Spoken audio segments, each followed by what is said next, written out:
Vacationing when you're a content creator is weird. It's always difficult to decide whether you want your vacation to just be a vacation, or if you should bring your camera with you to capture some content while you're at your final destination. Not to mention which camera you should even bring. Well, in this particular example, I'm currently in South Beach, Miami, Florida, and I fell victim to the content creator curse and brought 4 different cameras with me to capture content. The first camera I brought with me is the one I've been using for a majority of this trip, and that's my GoPro Hero12 Black.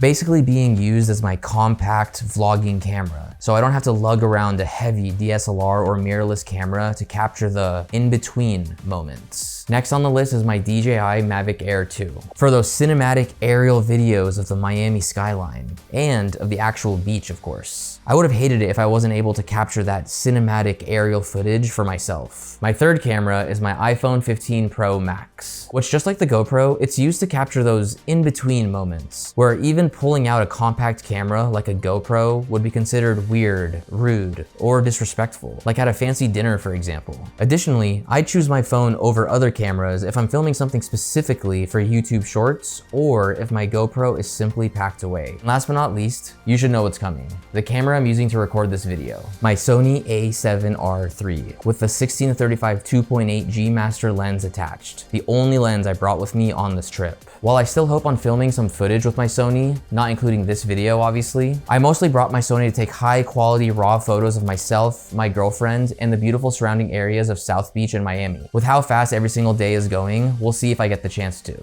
And that just about wraps it up. I hope you enjoyed this short and sweet video that I quite literally scripted while on one of the flights here. If you ended up watching this video, I assume you're a content creator in some way, shape, or form. And I'd love to know what camera gear, if any, you bring on vacation. Or do you think you should leave your gear at home for non-work related travel? That's that content creator curse, because these are the questions that keep me up at night. In any case, don't forget to like and subscribe while you're down there commenting, and I'll see you in the next one.